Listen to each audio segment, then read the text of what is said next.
Bonjour à toutes et à tous. Je suis Glenn Pierce, vice-président du département de la médecine de la Fédération mondiale de l'hémophilie. Bienvenue à cette série de webinaires sur la prise de décision partagée. C'est une série de webinaires en trois parties.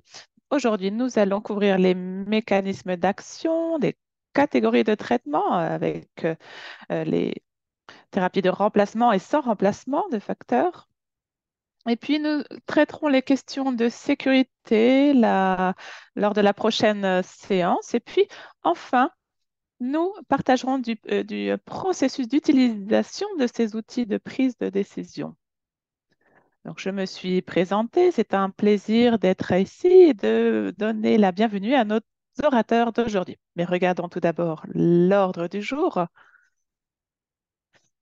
Nous allons commencer par une discussion de la part de Barbara Konkel sur les thérapies avec remplacement de facteurs et puis nous nous intéresserons ensuite aux thérapies sans remplacement de facteurs. Enfin, nous aurons un moment pour parler avec certains patients qui nous présenteront leur expérience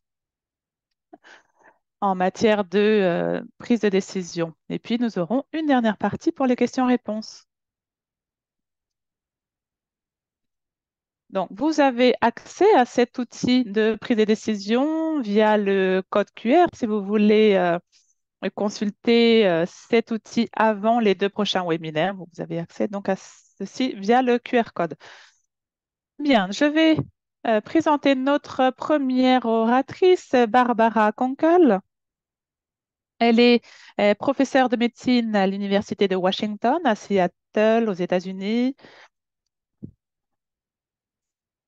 Et elle est également au conseil d'administration de la Fédération mondiale de l'hémophilie et co-préside le conseil consultatif scientifique du registre de thérapie génique de la FMH. Et puis, nous écouterons ensuite Stephen Pipe. Le docteur Stephen Pipe est professeur et titulaire de la chaire de recherche Lawrence A. Boxer en pédiatrie et professeur de pathologie à l'Université du Michigan aux États-Unis. Il est directeur médical du programme d'hémophilie pédiatrique et de troubles de la coagulation, et puis directeur médical également du laboratoire spécial de coagulation. Il a été très actif au sein de la FMH. Et puis, nos deux orateurs invités spéciaux aujourd'hui. Tout d'abord, Azri Harris, il est atteint d'hémophilie A sévère et il travaille actuellement à la FMH en tant que directeur régional pour l'Asie du Sud-Est et le Pacifique occidental.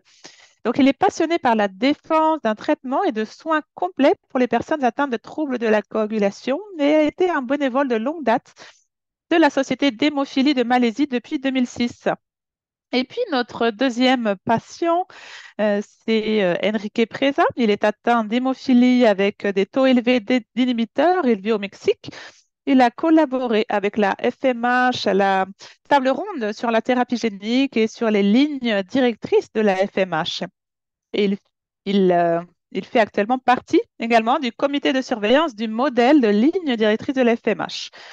Au Mexique, il est cofondateur d'une société qui se consacre à l'amélioration de l'éducation en Amérique latine. Alors, tout d'abord, un sondage pour savoir où nous en sommes en termes de connaissances avant de démarrer.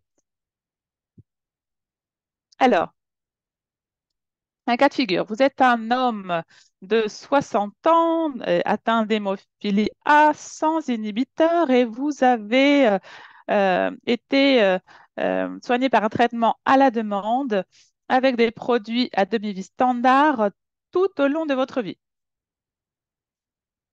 Alors, sur la base de ce que vous savez euh, en ce moment, quel traitement choisiriez-vous pour vous-même? Choix de réponse. Tout d'abord, continuer avec des produits à la demande, donc soit à demi-vie standard, soit à demi-vie prolongée.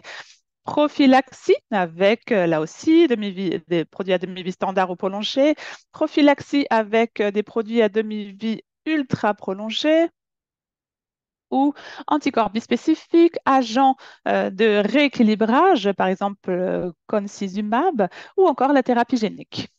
Donc, je vous écoute. Vous pouvez vous exprimer en donnant votre réponse à ce sondage.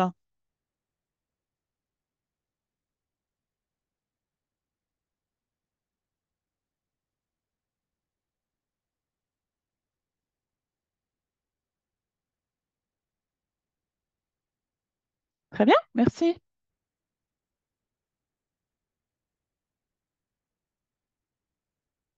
Alors, nous allons regarder les réponses un petit peu plus tard. Nous allons donner la parole pour le moment à Barbara Konkel qui va nous parler donc des thérapies avec remplacement de facteurs. Merci, bonjour. Barbara Konkel au micro. Je suis directrice de recherche au Washington Center for Bleeding Disorders et je vais vous parler des traitements qui utilisent le remplacement de facteurs.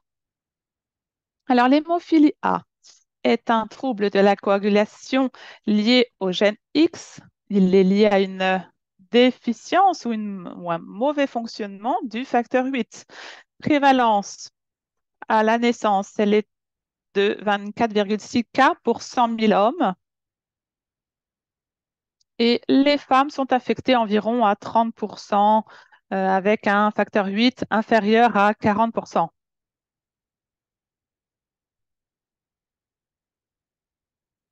C'est des- Les personnes atteintes d'hémophilie sévère représentent 9,5 personnes hommes sur 100 000 environ.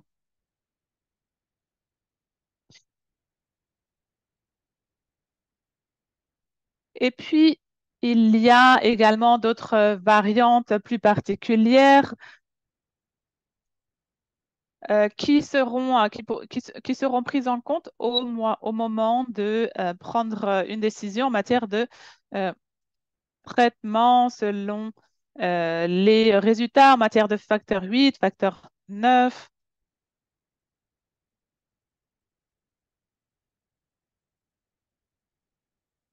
Alors, concernant l'hémophilie B, eh bien, c'est un trouble de la coagulation lié au gène X. Il ne peut être détecté qu'avec des tests en laboratoire. Il est lié euh, à ce trouble-là, une déficience ou un mauvais fonctionnement du facteur 9. Il touche 5 hommes sur 100 000, dont 1,5 sont atteints de, euh, de cadres sévères. Et puis, les femmes sont affectées environ à 30%. 30% sont des femmes, donc avec un facteur 9 inférieur à 40%.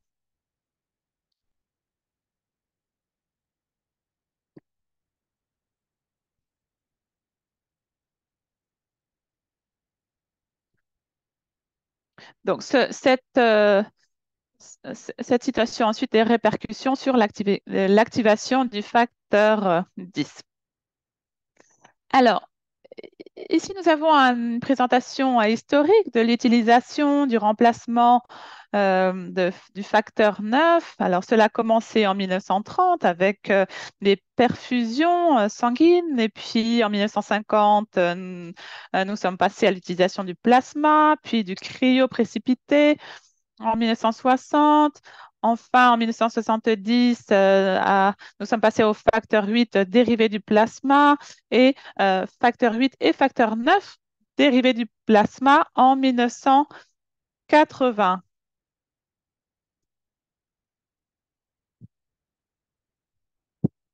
Alors, cela inclut également le facteur de Willebrand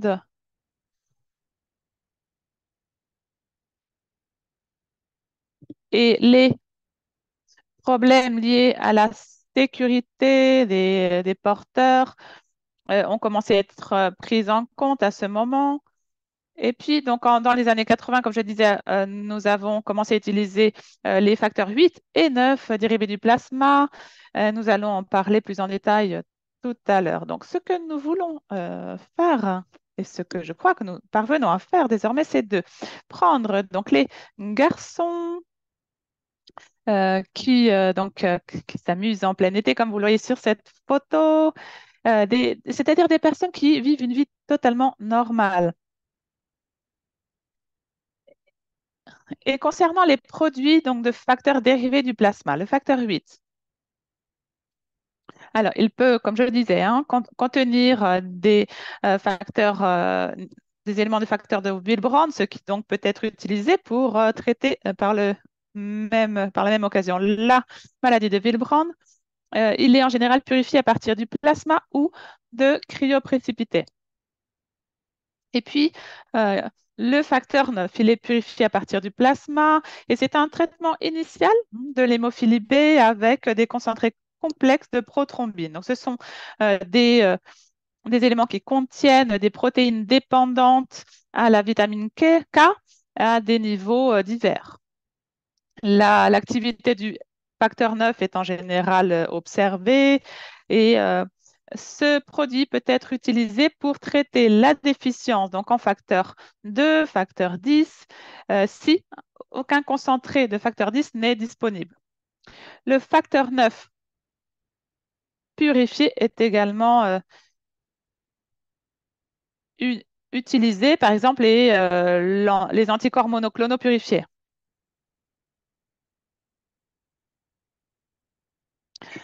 Bien, la question de la transmission virale, nous allons en parler davantage juste après. Vous n'êtes pas sans savoir qu'il y a eu des problèmes par le passé de transmission d'hépatite et de VIH via ces produits dérivés du plasma.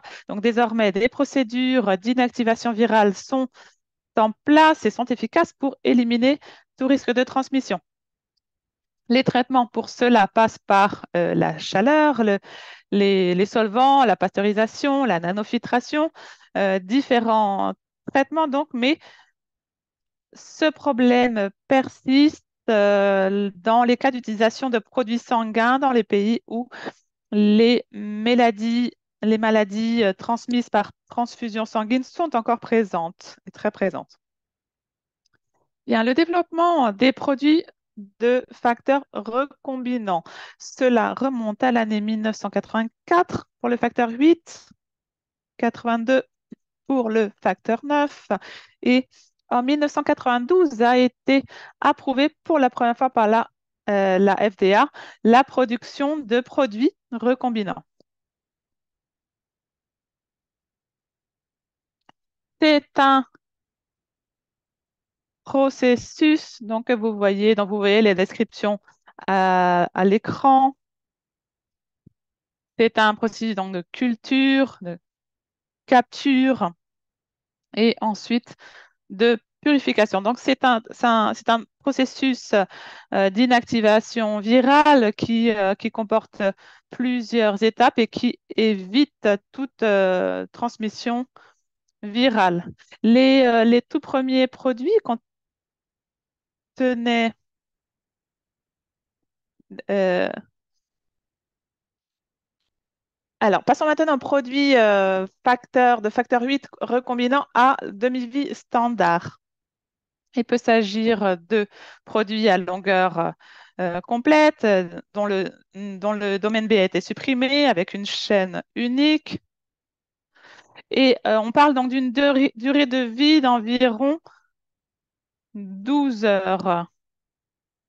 Un peu moins chez les enfants, cela diminue en fait avec l'âge.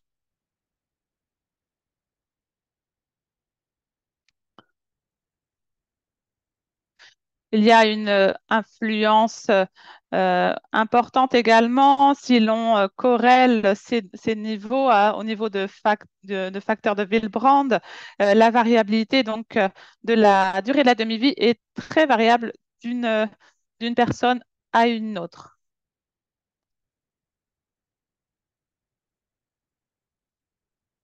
Donc, concernant les personnes atteintes de la maladie de Willebrand, c'est une excellente chose puisque très souvent, les personnes atteintes de la maladie de Willebrand ont également des niveaux de facteur 8 très bas, mais nous reviendrons sur cela ultérieurement.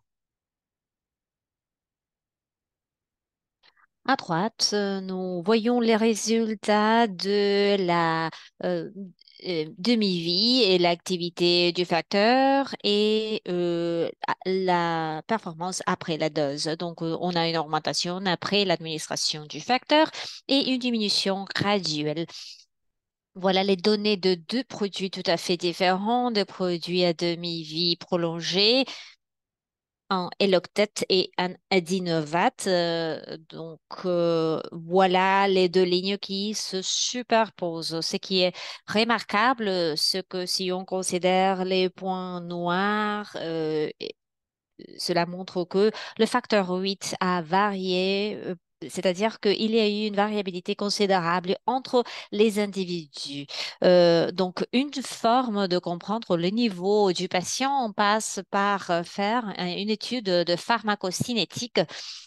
C'est pourquoi les prises de son multiples sont nécessaires. Ce qui s'est passé, c'est que c'est devenu plus facile de avoir une idée de la demi-vie chez une certaine population. Donc voilà le panel d'une présentation donnée par Alfonso Iorio, qui a beaucoup travaillé sur ce domaine et qui a mis à disposition cette étude qu'il a menée. Voilà l'adresse mail, pardon, l'adresse internet de WAPS Emo. Donc voilà la demi-vie du produit après l'administration de la dose sur la base des données que nous avons qui sont disponibles dans la bibliographie. Les individus ont reçu ce produit et puis nous avons deux points et ce sont deux points pour chaque prise par patient et nous pouvons le mettre, nous pouvons le superposer sur la ligne solide pour démontrer la demi-vie chez chaque individu, c'est-à-dire pour combien de temps le facteur va demeurer dans la circulation. C'est comme ça que l'on peut prédire quand on va avoir le pic de la demi-vie de ce produit. La partie supérieure de la figure montre les résultats pour un individu qui a pris le facteur lundi, les lundis, les mercredis et les vendredis et qu'il rate les week-ends et dans la partie inférieure, nous avons une approche tout à fait différente dans le régime thérapeutique. Les produits des facteurs 9 à demi-vie standard, ils ont une demi-vie d'entre 18 et 24 heures et cela varie parce que le facteur 9 ne se trouve pas que ne se trouve que dans le vaisseau sanguin, mais il a aussi une composante extravasculaire où il est lié au collagène type 4 et la pharmacocinétique tout à travers la circulation. Il y a aussi des composantes extravasculaires qui ont un certain comportement hémostatique. Donc, les produits facteur 9 de demi-vie prolongée, en fait, le développement de produits recombinants, on a témoigné d'une évolution assez importante et on a témoigné de la modification du produit pour prolonger la demi-vie et pour élargir les temps qui s'écoulent entre les infusions. Donc, nous avons une molécule euh, qui est suivie par la pégylation. La pégylation, ce que ça fait, c'est de protéger les produits de la dégradation. Donc, la demi-vie d'entre 12 et 24 heures, cela est une demi-vie assez prolongée et s'il y a une diminution quelconque, cela ne se voit tant dans ces produits-là que dans les produits de facteur 8. En matière du mécanisme pour le FC et pour la prolongation médiée par l'albumine, il y a un processus qui est associé avec les récepteurs néonataux de FC qui sont présentes dans les cellules endothéliales. C'est pour cela que la hémoglobine et l'albumine sont tellement stables dans notre sang parce que les protéines sont prises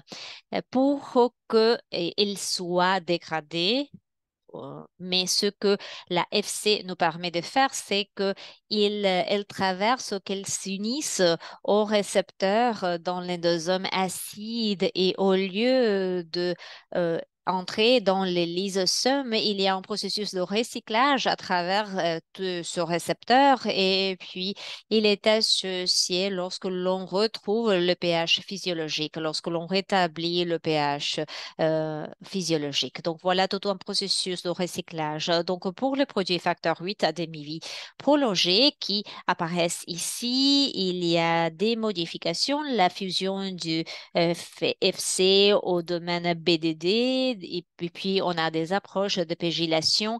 Et le deux dernier, on va en parler plus tard parce qu'il y a une modification assez intéressante. Si on regarde les quatre produits principaux, il y a une prolongation de la demi-vie de 12 heures, ce qui permet un dosage moins fréquent, mais ce n'est pas la prolongation que l'on voit avec les produits de facteur 9 à demi-vie prolongée.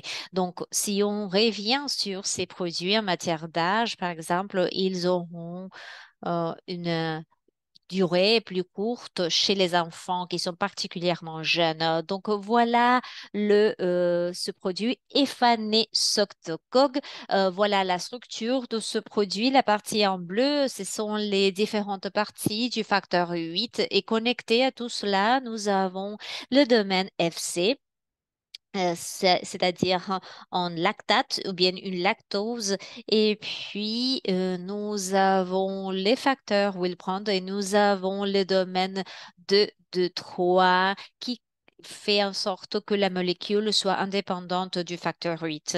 Ils ont aussi ajouté les insertions externes, ce qui va protéger la molécule de la dégradation, et cela est semblable à ce que les molécules de pégylation font. Et donc, voilà le résultat d'une étude de phase 1 où nous avons utilisé, par exemple, le facteur alpha-octocog en rose, plus le rureoctocog en bleu, et puis finalement l'éphanesoctocog en vert. Comme vous voyez, la demi-vie est significativement plus longue pour éphanesoctocog. Donc, si vous regardez la courbe en vert, vous allez le noter. Donc, nous avons ce dosage que l'on voit de 50 unités par kilo et comment la durée se maintient. À cause de la forme de la courbe, si on considère la zone sous la courbe est particulièrement prolongée, donc voilà l'exposition, la quantité d'exposition au facteur 8. Nous avons parlé de la demi-vie du facteur et comment ça dépend de l'antigène de Wilprand et aussi le alpha-cog alpha. Dans la partie gauche de la diapo, vous voyez les patients qui ont reçu le facteur 8 recombinant et dans l'Y, vous voyez la demi-vie et le facteur de Wilprand, les antigènes de Wilprand dans l'axe X. Et voilà la ligne ascendante qui montre que c'est une relation qui n'est pas présente avec efanesoctocog alpha. Donc voilà les résultats de 3 essais cliniques qui ont été publiés en 2023 pour des individus adultes ainsi que des individus pédiatriques et la médiane a été de 0 pour la BR et tandis que c'était une médiane de 0,71 pour le CI et l'endpoint secondaire clé est le suivant. La plupart des individus dans l'étude qui avaient reçu de la prophylaxie avant l'étude, l'essai, ils ont été suivis pour contrôler leur prophylaxie de facteur 8 et regarder combien ils saignaient. Donc, euh, sur le, la branche efanesoctocog alpha, la valeur a été de 0,69. Donc, on a vu une réduction considérable. Donc, l'approche au traitement dans l'hémophilie, qu'est-ce que nous en pensons? Avec la prophylaxie, nous savons que la prophylaxie est clé. Il y a des définitions de prophylaxie qui sont incluses dans les lignes directrices de la FMH. La prophylaxie primaire, c'est la prophylaxie continue et régulière initiée en absence de maladies articulaires documentées, déterminées par le médecin et par des études par image. Et avant le deuxième saignement articulaire cliniquement évident et troisandant. La prophylaxie secondaire est continue aussi, mais s'initie après deux plus saignements articulaires avant le commencement de la maladie articulaire. Et donc voilà aussi l'âge. Et la prophylaxie tertiaire, c'est pour les adultes. euh, Ça s'applique à n'importe quel individu avec une maladie importante des articulations. Ce que l'on voit en bas, c'est une étude réalisée par la Dr. Johnson. C'est une étude qui a comparé la prophylaxie avec un traitement à la demande. Et vous voyez la supériorité de la prophylaxie précoce, c'est-à-dire que les individus à la demande ont été encouragés de passer à la prophylaxie à la fin de l'étude, à la fin de l'essai, et il y a deux leçons apprises à partir de cette étude-là. La partie bleue montre que le pourcentage avec de dommages articulaires, c'est-à-dire la définition d'insuffisance articulaire, c'est l'évidence de dommages articulaires à travers la IRM et ou bien le besoin de chirurgie. Vous voyez que la condition euh, pour les enfants qui avaient 6 ans était assez bonne pour ceux qui avaient reçu de la prophylaxie précoce. Même chose pour les personnes qui avaient reçu la prophylaxie à l'âge de 18 ans. Donc voilà, la progression de la maladie articulaire, c'est un aspect où nous pouvons encore améliorer notre performance. Donc voilà notre objectif en matière de prophylaxie. Traditionnellement, c'était le niveau euh, les niveaux a été de demeurer en dessus de 1%, mais nous avons appris que ce n'est pas suffisant pour plusieurs individus pour lesquels nous avons la disponibilité, nous avons un concentré de facteurs disponibles. Les lignes directrices de la FMH établissent un taux résiduel d'entre 3 et 5% ou supérieur sur le facteur est disponible. Mais les études chez les patients avec hémophilie légère ont montré que les niveaux supérieurs et pour prévenir les saignements. Donc voilà les tableaux. C'est pour les patients avec hémophilie légère ou modérée, la quantité des saignements articulaires pour les différents niveaux de facteurs. À droite, nous voyons une étude de la USCC qui regarde les individus atteints d'hémophilie B en bleu et les personnes atteintes d'hémophilie A en rouge, les différents âges, vous les voyez sur l'écran. Et donc, voilà il y a une étude italienne qui montre des résultats semblables. Est-ce que ça veut dire que tout le monde a besoin d'un taux résiduel d'entre 3 et 5%? Je ne pense pas que ce soit comme ça, mais si on considère la variabilité et les saignements, nous devons savoir que nous devons concevoir des régimes pour les individus pour éviter les saignements. Nous savons également que là où les ressources sont limitées, une prophylaxie à basse dose ne peut pas prévenir la maladie articulaire. Les études ont montré que la qualité de vie est améliorée par la prophylaxie lorsque la prophylaxie est initiée précocement, mais aussi chez les adultes qui ont une maladie articulaire déjà établie ou de longue date. L'objectif du traitement est à deux parties. Je ne veux pas réviser ce que l'on voit sur ce tableau, mais ce sont des informations contenues dans les lignes directrices de la FMH. Mais l'objectif à deux parties, et je pense que la deuxième partie n'est pas toujours reconnue.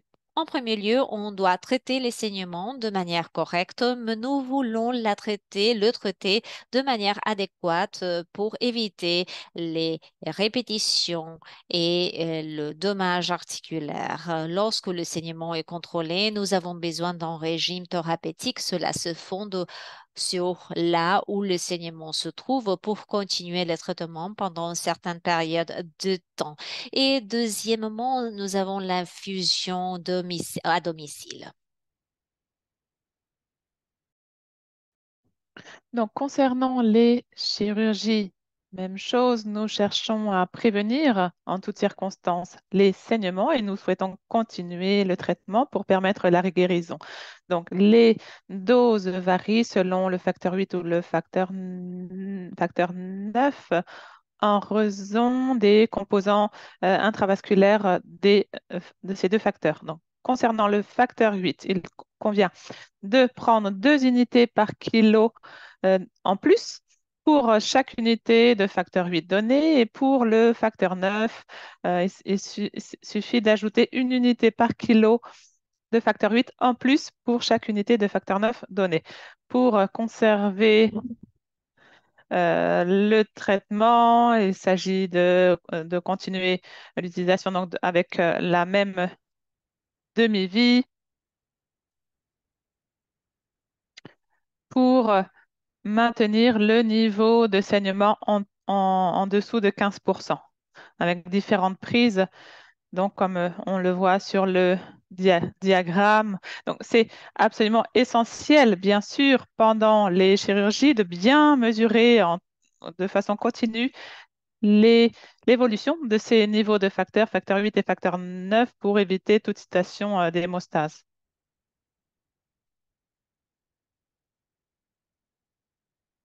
Les chirurgies importantes doivent être effectuées dans un environnement qui compte, qui dispose d'une équipe d'experts en hémophilie, avec un chirurgien très expérimenté également, avec à disposition une pharmacie qui peut fournir des produits à base de facteurs et un support également d'un laboratoire sur site.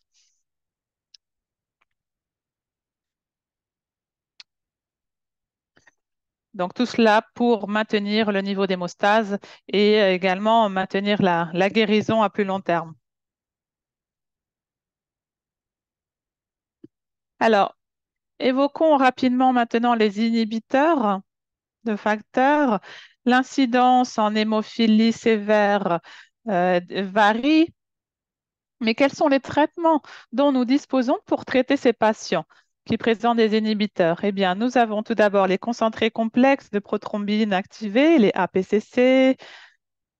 Alors, soit des PCC avec une activation partielle, les facteurs qui sont dépendants de la vitamine K, et les études préalables montrent une certaine efficacité lorsque l'on utilise ces PCC.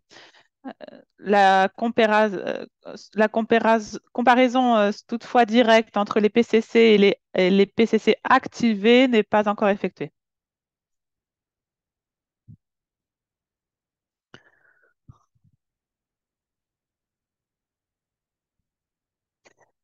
On utilise également le facteur 7 activé recombinant et les agents de rééquilibrage.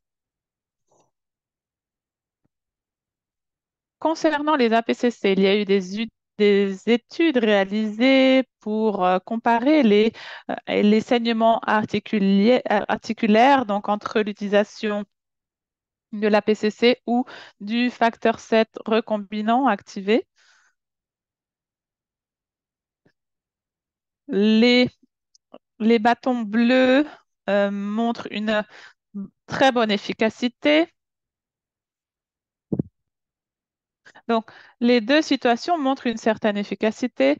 Il n'y a pas de différence significative d'un point de vue statistique dans la distribution des résultats par traitement. à un moment donné, en tous les cas. Et les paramètres principaux de l'équivalence ne sont pas atteints. Mais ce que l'on remarque surtout de cette étude, euh, c'est c'est que ces traitements ne permettent pas un contrôle du taux de facteur 8. D'où l'utilisation de la prophylaxie chez les patients avec des inhibiteurs. Donc, on utilise le facteur 7 activé recombinant en traitement de prophylaxie pour obtenir de meilleurs résultats sur le long terme. Et on voit ici que à l'écran hein, que la période pendant la prophylaxie montre une décroissance importante des saignements par mois.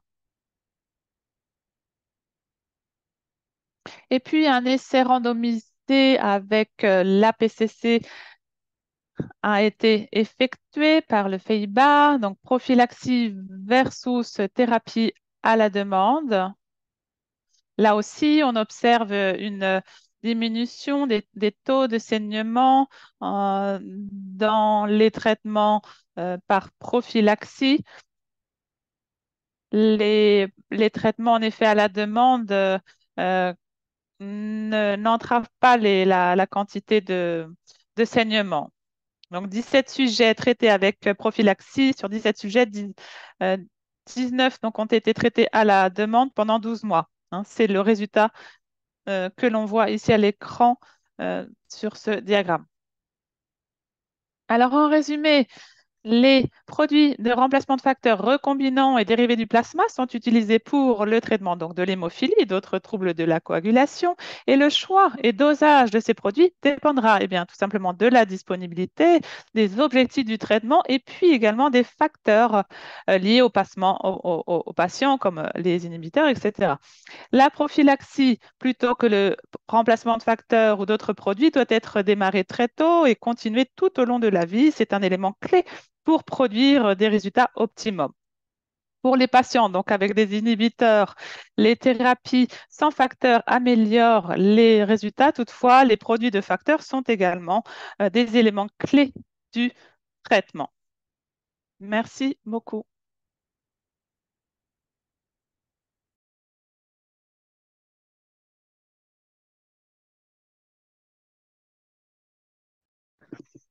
Très bien, merci beaucoup, Barbara.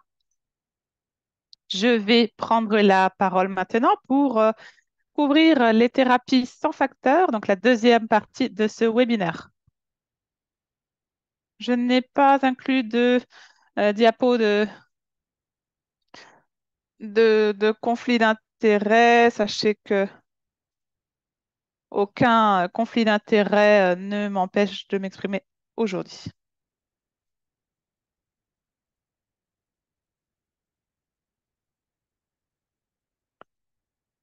Alors, un des éléments qu'il convient de bien comprendre sur ces options de thérapie, c'est il existe des disparités en matière de santé, qualité de vie et d'accès à la prophylaxie pour les personnes atteintes d'hémophilie. Les avancées sont formidables, mais il y a encore beaucoup de choses à atteindre car parce que les options de prophylaxie offertes ne répondent pas encore suffisamment aux besoins exprimés par les patients. Et nous avons encore plus besoin d'options qui ne soient pas si lourdes, si difficiles à vivre pour les patients, qui ne représentent pas une charge pour les patients. Donc, la mission reste la même, c'est d'améliorer encore et toujours la qualité de vie de ces patients, comme nous allons le voir.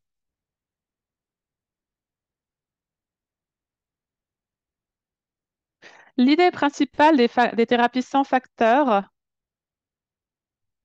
c'est que ces thérapies émergentes partagent des similarités clés et qui peuvent améliorer considérablement la gestion de la maladie de ces personnes atteintes d'hémophilie. Qu'est-ce que ça signifie? Eh bien, c'est que ces traitements peuvent empêcher ou prévenir de façon très efficace les saignements. Alors, bien sûr, il sera toujours nécessaire de prendre des traitements en cas de saignement important, mais comme ce sont des thérapies sans facteur de remplacement, on agit sur les chemins classiques de coagulation. Donc, on peut utiliser,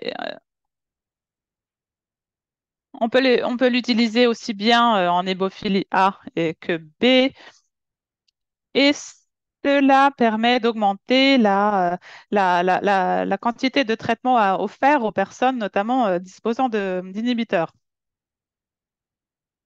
Et ce qui est unique euh, dans ces thérapies, c'est qu'il n'y a pas de pic ou de creux. C'est un état d'hémostase qui reste régulier tout au long du temps et c'est ça, bien sûr, le grand intérêt. Ces traitements sont euh, dispensés de façon générale sous-cutanée avec une fréquence réduite par rapport au traitement à la demande. Les nombreuses thérapies nouvelles visent à rééquilibrer donc l'hémostase dans le temps et peuvent améliorer la prise en charge des personnes hémophiles.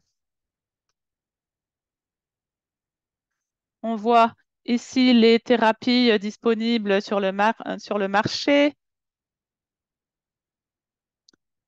et dans les cercles bleus et violets, des thérapies qui sont encore en cours de développement, donc phase 1, phase 2, phase 3. Donc, beaucoup d'améliorations sont encore attendues. Nous allons commencer par le principal agent qui a été approuvé, l'hémicizumab, qui est désormais bien connu.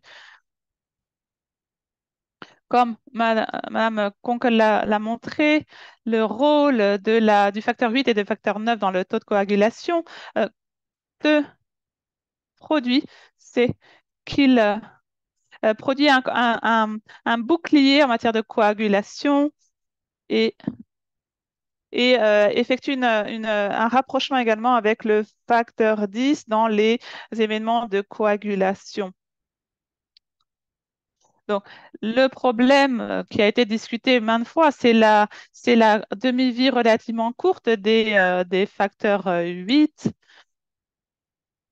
dans les thérapies à remplacement de facteurs. Donc, l'innovation de l'hémicizumab, c'est qu'au lieu de remplacer le facteur, on le substitue par des anticorps. Et ces anticorps sont conçus comme des anticorps bispécifiques qui relie les facteurs 8 avec le facteur 10 les aide à catalyser les réactions. Donc, ces anticorps sont très utiles, sont très actifs dans les phénomènes de coagulation. Et donc, l'utilisation de ce produit permet de contrôler le taux de saignement de façon très intéressante pendant plusieurs jours de façon relativement stable. Alors, la dose peut être hebdomadaire. euh, il s'agit de trouver la dose idéale pour chaque patient, mais on peut parvenir à pas une normalisation, mais une stabilisation du niveau d'hémostase. Pour les patients qui ont reçu de la prophylaxie à long terme avec emicizumab. Donc, voilà le résultat de l'essai Haven. Il s'agit des patients aussi adultes que pédiatriques qui ont participé de ce programme. Dans sa totalité, on peut voir que durant les premiers 6 mois, les patients atteignent des taux de saignement annualisés assez bas, près de zéro, et ça se passe tout au long d'une période assez prolongée de temps. Euh, Si on regarde la proportion des participants qui ont eu un taux de saignement égal à 0 avec emicizumab, cela augmente durant la première année de traitement et le taux est en dessus de 80% durant la période de prophylaxie.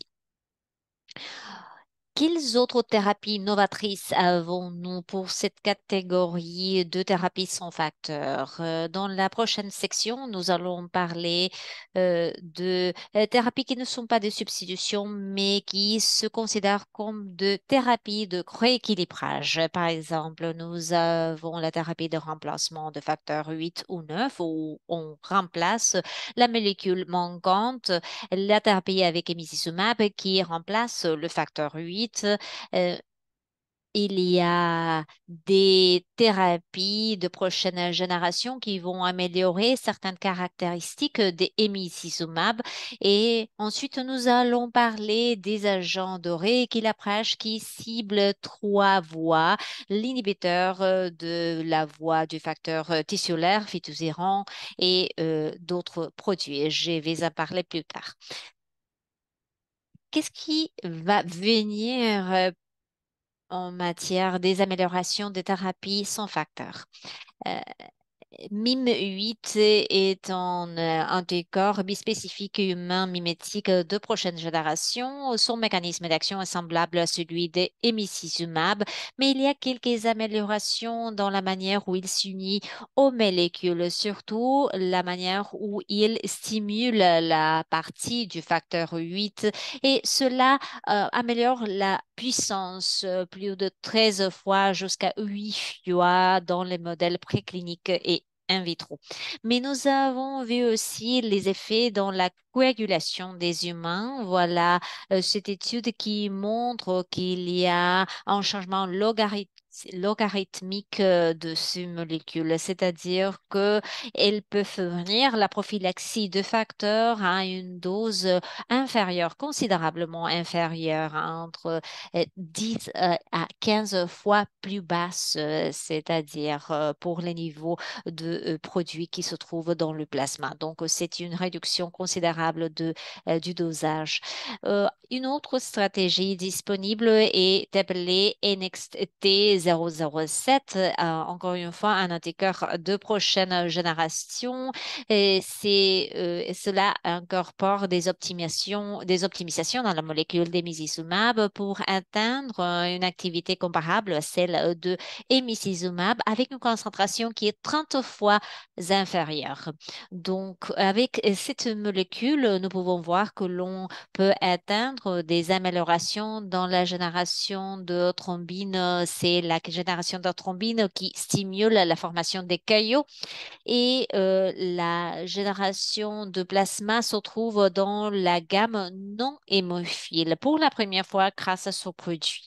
Donc, nous allons parler des risques potentiels, mais on a observé quelques anticorps médicaments que l'on a notés dans certaines études.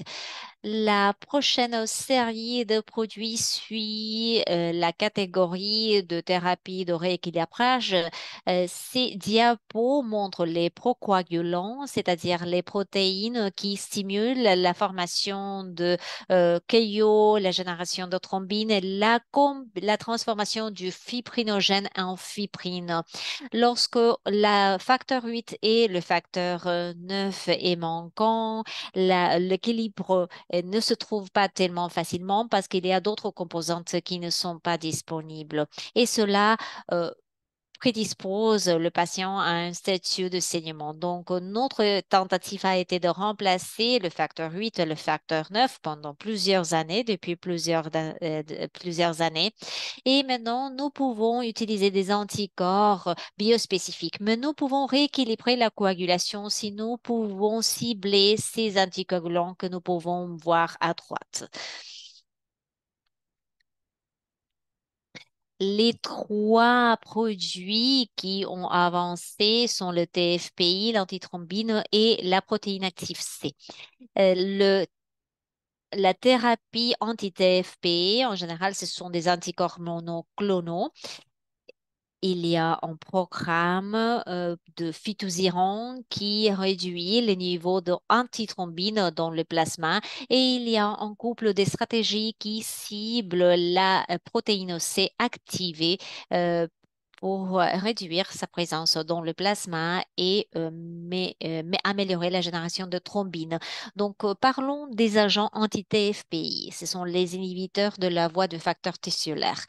Le TFPI est un régulateur qui réduit la présence de facteurs 10A et d'autres facteurs. Donc, c'est une bonne cible si l'on veut améliorer la coagulation.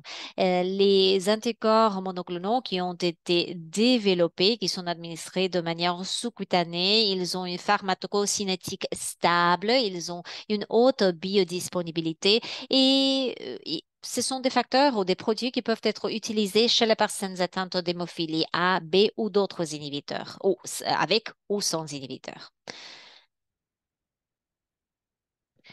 À cause de quelques aspects spécifiques liés à la pharmacocinétique de ces produits ou de ces produits anti-TFPI, la fourniture du médicament doit se passer de manière quotidienne. Mais il y a un dispositif assez moderne, comme un pen, semblable à, par exemple, aux produits utilisés pour l'insuline pour les diabétiques, mais il s'agit d'une petite aiguille et voilà les volumes. C'est une thérapie prophylactique très efficace. Si on regarde les patients qui sont dans la thérapie à la demande, dans le taux et leur taux de saignement annualisé, et les patients qui ont reçu la prophylaxie, une prophylaxie avec concizumab, la performance est considérablement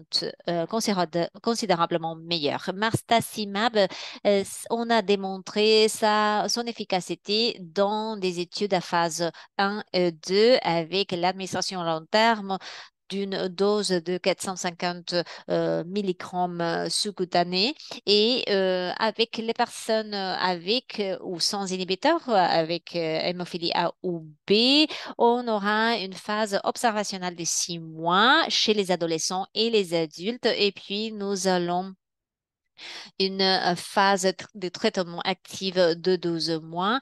Ils ont choisi d'avoir une dose de charge de 300 milligrammes suivie d'une stratégie de 150 milligrammes par semaine.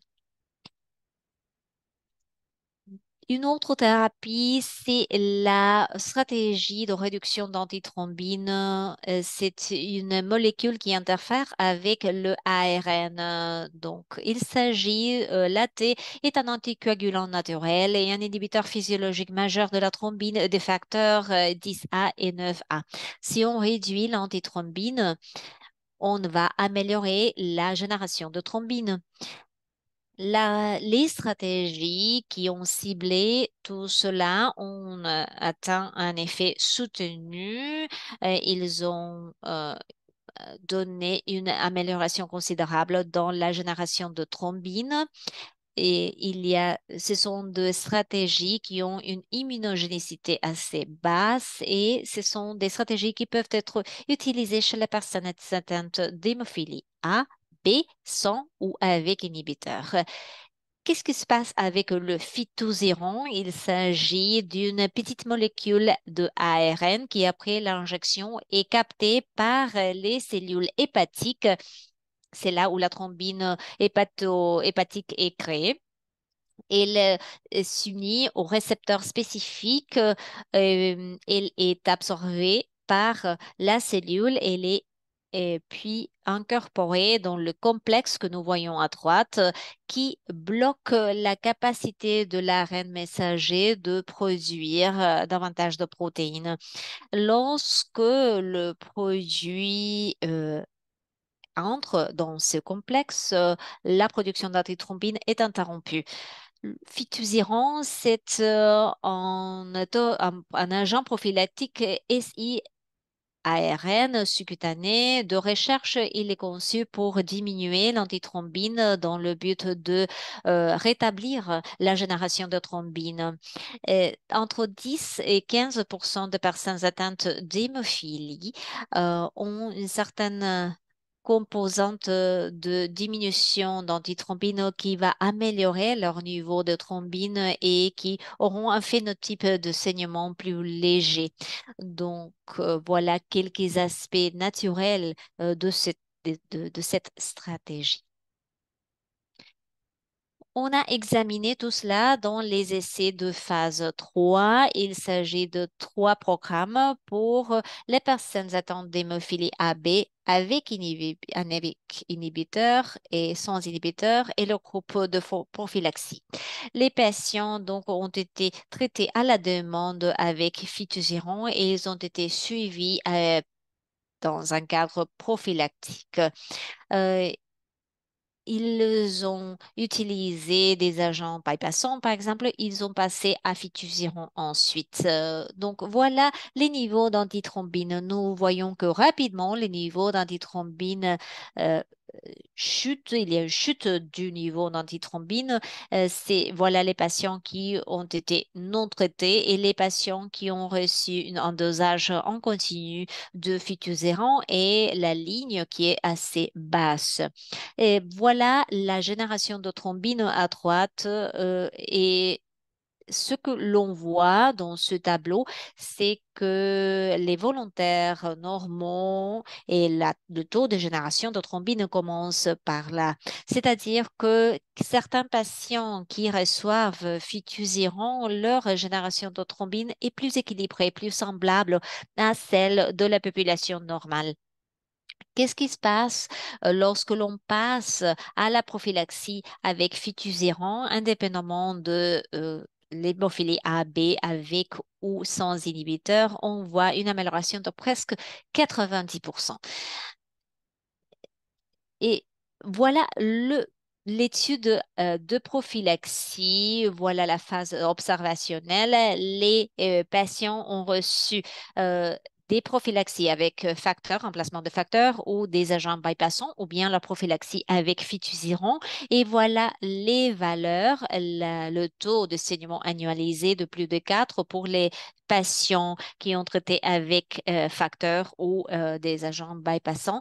Mais lorsqu'ils passent au fitusiran, la médiane est de 0 et la plupart des patients, pardon, 60% avaient un taux de saignement égal à 0.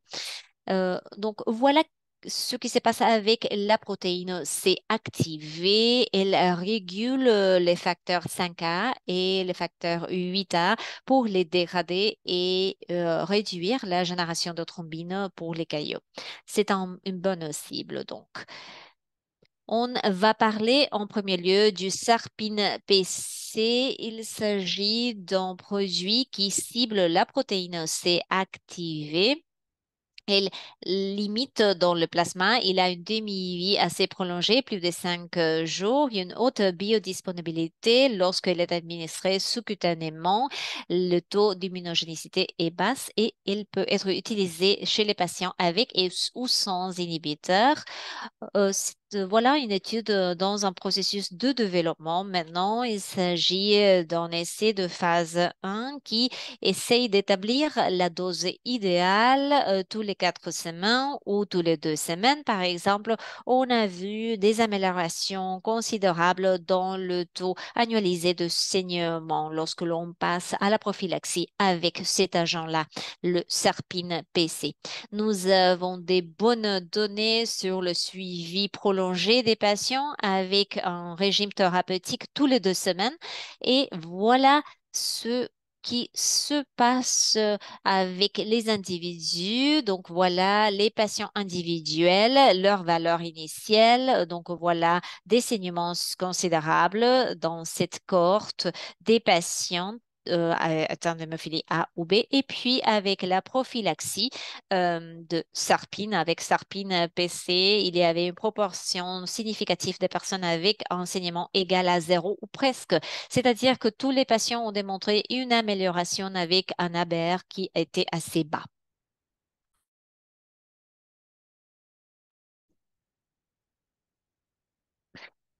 Et puis l'anticorps IgG4 est également un outil désormais utilisé. C'est une protéine C activée également, anti-APC, pardon. Et cette évaluation sera certainement approfondie au cours de l'année euh, pro- à venir. Donc, l'émergence des thérapies sans facteur va clairement réduire la charge du traitement pour les personnes atteintes d'hémophilie. C'est une formidable option de traitement qui, euh, ces personnes qui peuvent recevoir le traitement de façon sous-cutanée. Et puis, la fréquence également passe d'une fois par jour à une fois par semaine, par exemple, voire une fois par mois pour le fitusiran, voire une fois tous les 2 mois. Donc, c'est vraiment une amélioration considérable de la charge du traitement pour les patients et une amélioration de ces traitements de prophylaxie, de amélioration conséquente de la qualité de vie des patients. Ces traitements sont en cours d'évaluation chez les personnes atteintes d'hémophilie A et B avec ou sans inhibiteur.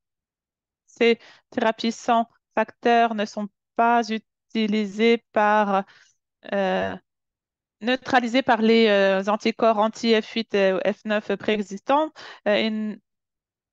Ils ne induisent pas de réponse immune spécifique contre le facteur 8 ou facteur 9. Nous pourrions fournir ultérieurement des options thérapeutiques supplémentaires pour les personnes atteintes d'hémophilie B. Donc, on voit ici comment ces thérapies peuvent fournir des thérapies accessibles pour toutes les personnes atteintes d'hémophilie, notamment dans, dans les pays à ressources limitées. La FMH travaille activement sur ces options pour offrir davantage de solutions de traitement dans les pays les moins favorisés. Donc, c'est vraiment une avancée considérable hein, pour les patients atteints d'hémophilie. Ces options thérapeutiques nouvelles sont nécessaires pour répondre aux besoins encore insatisfaits et pour atteindre une équité également en matière de santé parmi les personnes atteintes d'hémophilie. Il s'agit de restaurer, dans tous les cas, la génération de thrombine et d'améliorer les options disponibles pour les personnes. Et enfin, donc pour ces quelques minutes qu'il me reste, on m'a demandé de couvrir rapidement la question des thérapies géniques. Donc, euh, on a parlé des thérapies avec facteurs à demi-vie courte ou prolongée,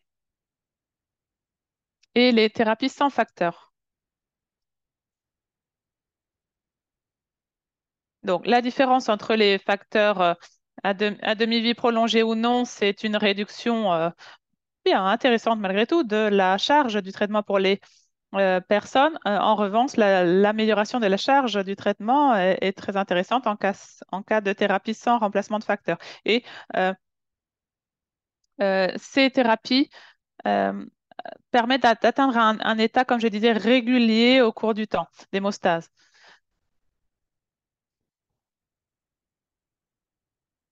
Cela peut être facilement évalué en mesurant régulièrement le taux de facteur 8 et, et 9. Donc, en fait, le cœur de ces thérapies, c'est qu'elles augmentent les niveaux de facteurs. Elles réduisent donc le poids de la thérapie pour les patients, elles réduisent les taux de saignement annuel, l'anxiété, bien sûr, l'utilisation des CFC et améliorent la qualité de vie. Donc, ce sont les éléments fondamentaux de la thérapie génique. Ensuite, la thérapie transgène, c'est-à-dire un mélange de facteur 8 et de facteur 9. Euh, on le voit sur cet écran avec la thérapie génique. Un transgène est packagé dans un vecteur viral et il est fourni dans les cellules cibles, libérées et ensuite recyclées. Donc, ce processus est similaire à la façon dont un produit est emballé, en fait, dans une boîte et puis livré chez vous. Donc, le produit est ensuite ouvert, utilisé, et puis la boîte peut ensuite être recyclée. C'est le même principe. Donc, le vecteur, c'est la boîte, le produit est à l'intérieur de la boîte est livrée au sein du corps, et puis les contenus sont libérés dans le corps et la boîte est recyclée. Donc, qui bénéficie de la thérapie génique?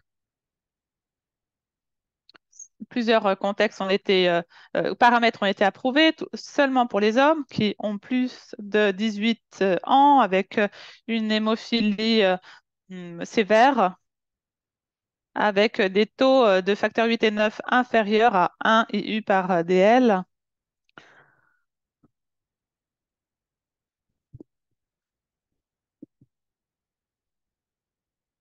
Et les traitements euh, euh, peuvent générer des anticorps, même si c'est rare. En tous les cas, ces situations euh, empêchent la poursuite du traitement. Nous avons pu effectuer des thérapies génétiques chez les personnes qui ont euh, qui ont qui ont la maladie, le VIH et l'hépatite également. Alors, les niveaux observés de facteurs, on les voit ici à l'écran au cours des premières années. Alors, il y a une baisse décevante du niveau d'activité après la première année. Et c'est d'ailleurs la limitation principale de la stratégie pour le facteur 8.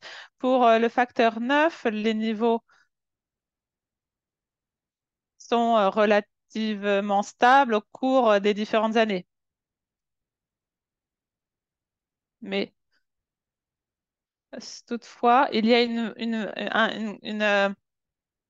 des disparités importantes chez les patients. On a encore des patients qui ont des très faibles niveaux de réponse à ces traitements.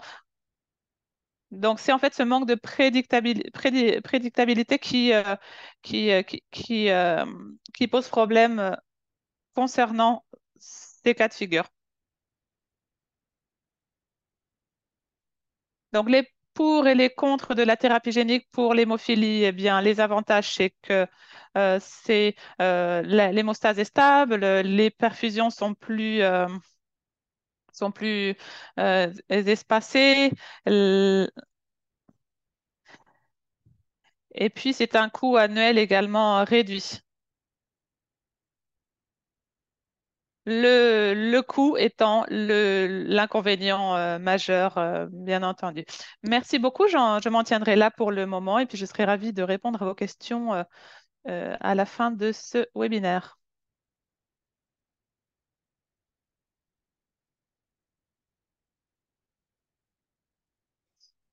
Merci beaucoup, Steve, et merci beaucoup, Barbara, pour cette présentation exhaustive et passionnante des différentes catégories de traitement. Alors, revenons à la question de notre sondage. Vous êtes un homme de 60 ans atteint de hémophilie A avec des inhibiteurs et bénéficiez d'un traitement à la demande avec des produits à demi-vie standard pour l'ensemble de votre vie. Sur la base de ces informations que vous venez d'apprendre, quel traitement choisirez-vous par vous-même, pour vous-même? Continuer avec le traitement à la demande, avec des produits à demi-vie standard ou prolongé, prophylaxie avec également ces mêmes produits, prophylaxie avec une demi-vie ultra longue, des anticorps bispécifiques ou des agents de rééquilibrage ou enfin la thérapie génique.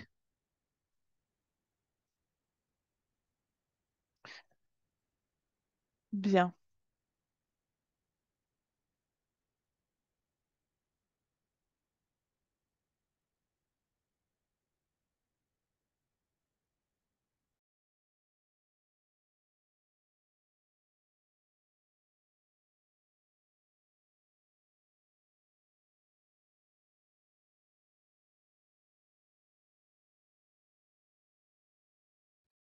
Très bien, je crois que l'on verra les résultats maintenant. Voilà, avant cette présentation et après.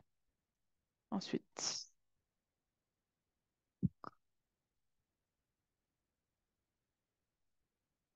Alors, je crois que la plupart des personnes choisissent de poursuivre le traitement avec emicizumab et maintenant, post-présentation. Attendez, on a mis les deux résultats en même temps.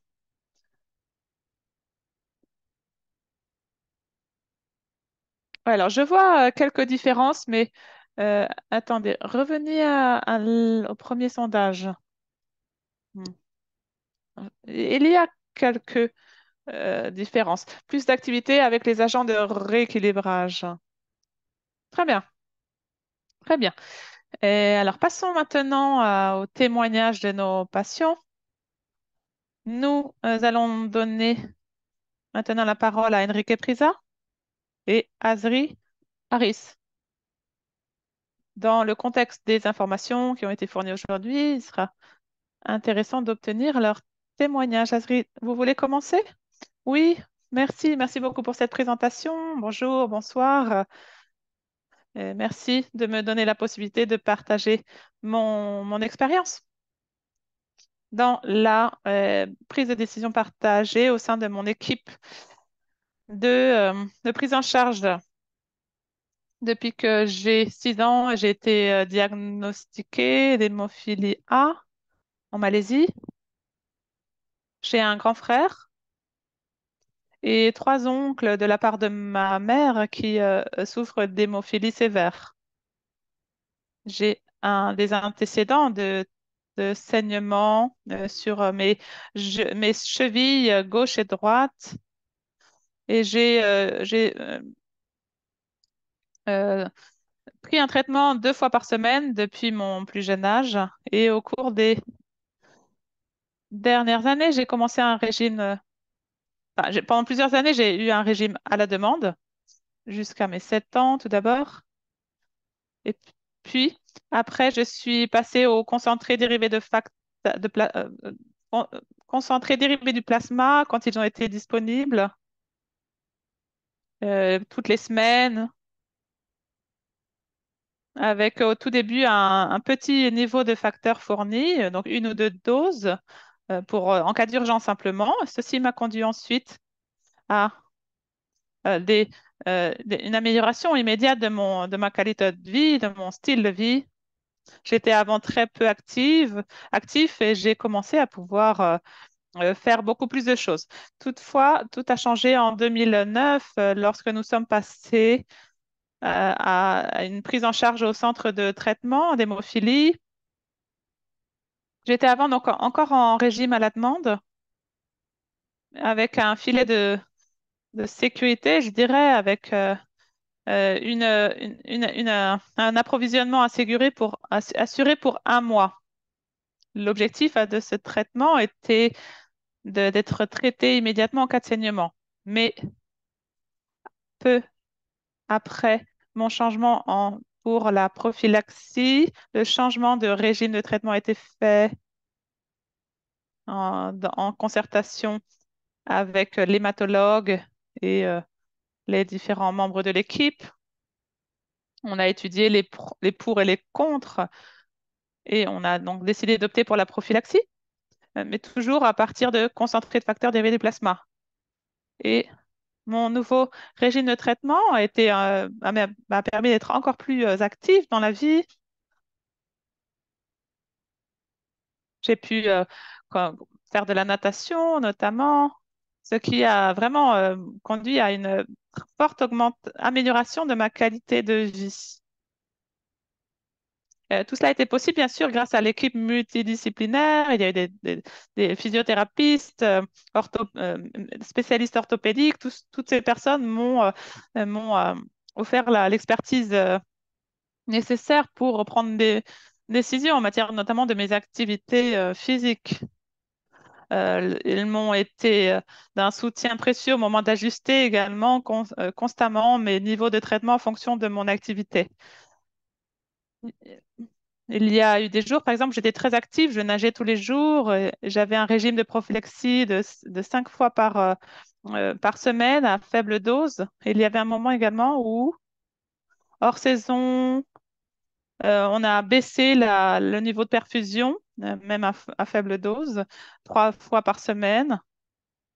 Donc, j'étais pas aussi actif qu'avant, mais on a maintenu un niveau de 3 fois par semaine de perfusion.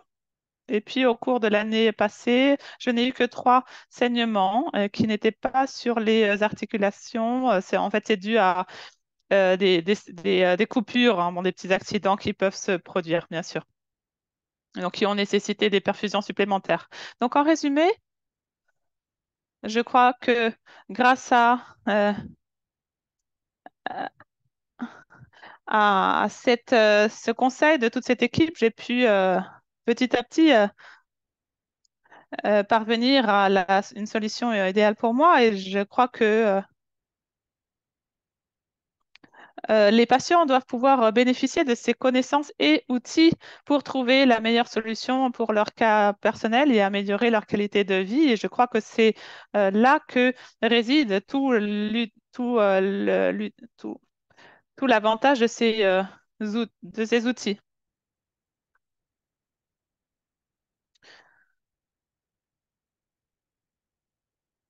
Et je crois que le rôle des centres de traitement de l'hémophilie dans chaque pays est central justement en la matière pour recueillir les expériences des patients et pouvoir les conseiller efficacement et trouver la meilleure solution pour tous. Merci beaucoup de m'avoir écouté.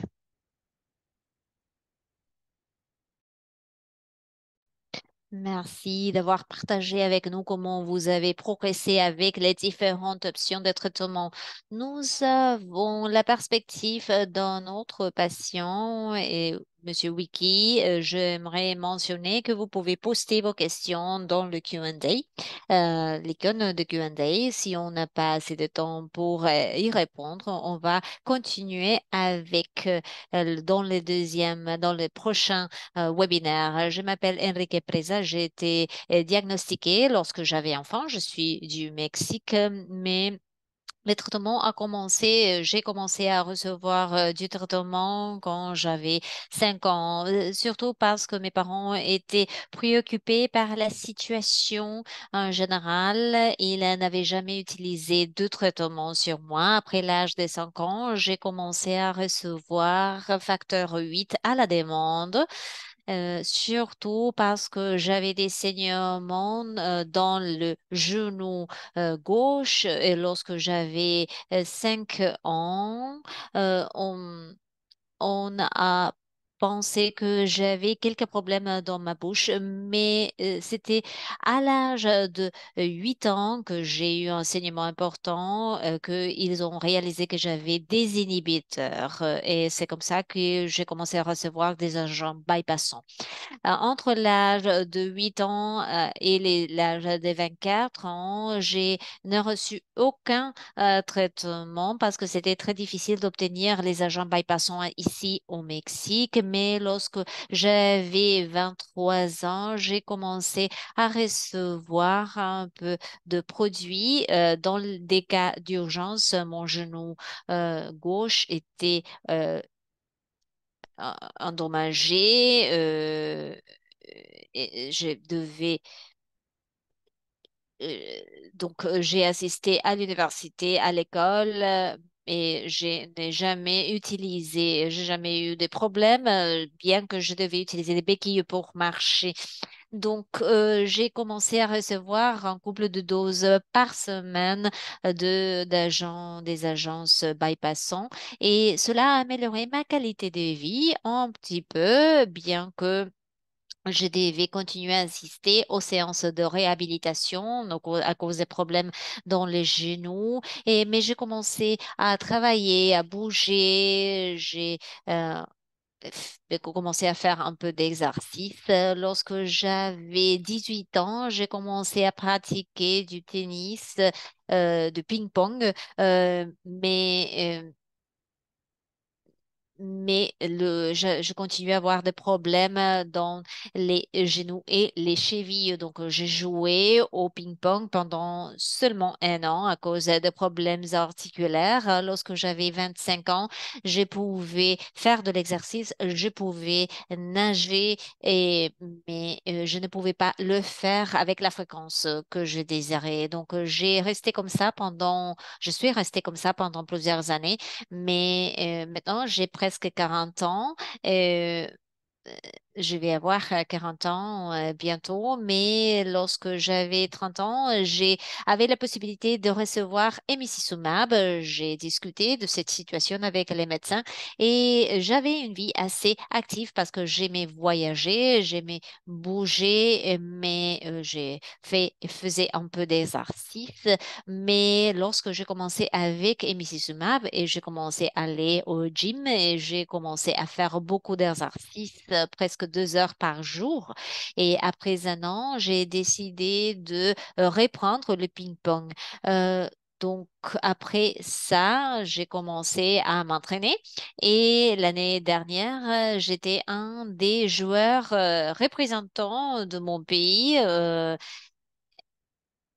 Et j'ai pratiqué du tennis de table presque 30 heures par semaine. Donc, la plupart de mon temps, j'ai me consacré à l'exercice, au sport et l- je n'ai eu aucun enseignement et Mrs. m'a beaucoup aidé.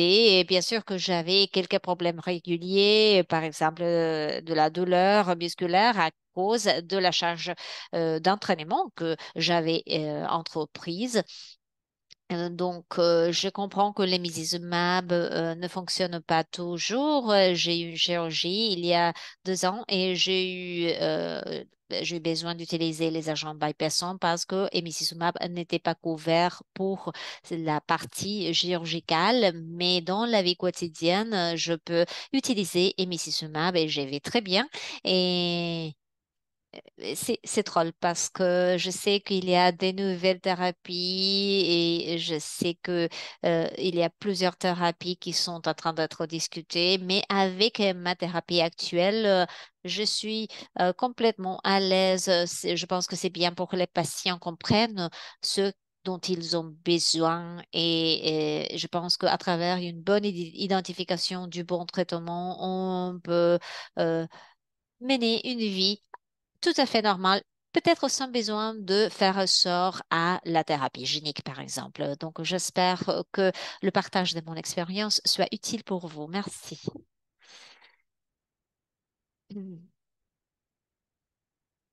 Merci, Enrique, pour cette approche tellement percutante sur la prise en charge des complexités de votre maladie, y compris votre condition envers les inhibiteurs. Euh, de qui était l'idée de adopter emicizumab, c'est-à-dire après l'adoption de emicizumab, de qui était l'idée d'adopter un programme d'entraînement tellement intense? J'étais le responsable en fait parce que j'espérais avoir un taux de saignement égal à 0 avec emicizumab. Donc j'ai dû parler avec mon équipe multidisciplinaire. C'est quelque chose dont je ne parle plus maintenant, mais j'ai discuté de tout cela avec l'équipe, avec les matologues. Ils étaient un peu inquiétés parce que j'ai commencé à faire tant d'exercices que les marqueurs sanguins étaient un peu irréguliers tout au début. Et je ne savais pas si j'étais sur le point d'avoir un infarctus, par exemple. Euh, mais la vérité, c'est que comme j'ai utilisé emicizumab comme une forme de test de produit de recherche au Mexique, les médecins voulaient être à l'aise avec mon entraînement, mais j'ai discuté de tout cela avec l'équipe thérapeutique et ils étaient d'accord finalement. Avons-nous des questions supplémentaires pour les panélistes? Je sais que il y en a certaines qui ont été déjà répondues.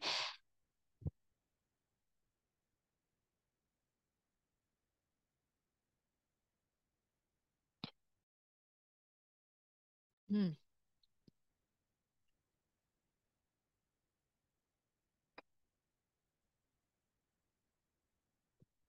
Enrique, nous avons une question. Qu'est-ce qu'un marqueur d'infarctus? Vous avez dit qu'ils avaient des enzymes qui étaient un peu élevées et qui pouvaient symboliser, par exemple, un infarctus ou bien un muscle squelettique. Je suppose que vous n'étiez pas euh, sur le point d'avoir un infarctus. Oui, pas du tout, mais il n'espérait pas d'avoir une augmentation tellement marquée de certains marqueurs et il voulait tout simplement s'assurer que tout allait bien. C'était à cause de l'exercice à haute intensité que j'avais entrepris. Et il y a d'autres patients au Mexique avec emicizumab. Ils voulaient tout simplement savoir que tout allait bien chez moi. D'accord. Avons-nous des questions supplémentaires pour les panélistes, n'importe lesquelles? Steven, Barbara, pouvez-vous nous parler sur le sujet du prochain webinaire, comment il se lie au webinaire d'aujourd'hui? Barbara, voulez-vous commencer? Je vais parler d'une question de sécurité liée aux produits de facteurs et cela va inclure les réactions allergiques, les infections et les transmissions des infections et les inhibiteurs. Et je vais aussi parler sur comment on peut équilibrer les bénéfices contre les risques de ces thérapies spécifiquement. Et moi, je vais parler de quelques questions de sécurité qu'il faut considérer par rapport aux nouvelles thérapies. Les thérapies sans facteur aussi, à part les thérapies géniques, nous avons eu Nous avons parlé des protéines recombinantes, mais pour les thérapies de remplacement de facteurs, nous avons plus de 60 ans d'expérience pour l'utilisation de ces produits-là dans n'importe quel contexte. Par contre, nous sommes à l'aube de l'évaluation de ce type de produits, les nouvelles thérapies dans plusieurs patients. Nous avons beaucoup à apprendre. Un des principes dont on va parler, c'est l'évaluation de la mitigation de risque. Lorsque l'on utilise ces agents, il faut savoir comment bien les utiliser en toute sécurité. C'est de ça que l'on va parler. Enrique, vous allez répondre aux questions de la part de Nathalie. Il y a une question de la part de Nathalie. Vous avez reçu ce traitement depuis 10 ans. Est-ce que vous avez commencé avec une étape de recherche? Est-ce que les emicizumab étaient un produit de recherche lorsque vous avez commencé? Lorsque j'ai commencé avec mon traitement au Mexique, le traitement était déjà disponible, mais il n'était pas encore introduit au Mexique. Donc, on a eu une étape de test chez certains patients, c'est-à-dire que le traitement emicizumab était déjà disponible dans d'autres parties du monde, mais c'était un nouveau produit pour le Mexique. Il y avait une petite cohorte des patients qui allaient recevoir le traitement pour voir si ça fonctionnait ou non. Et heureusement, ça a fonctionné. Merci Enrique. Merci à tous les panélistes pour cette heure et demie qui a été tellement stimulante. Nous allons continuer avec un autre webinaire le 8 mars. Le 12 mars. Le 12 mars. Il s'est corrigé le 12 mars. Et aussi, il y en aura un autre le 26 mars. Merci de votre attention. Nous allons poster cette vidéo dans le site Internet dans les prochains jours. Merci. Au revoir. À bientôt.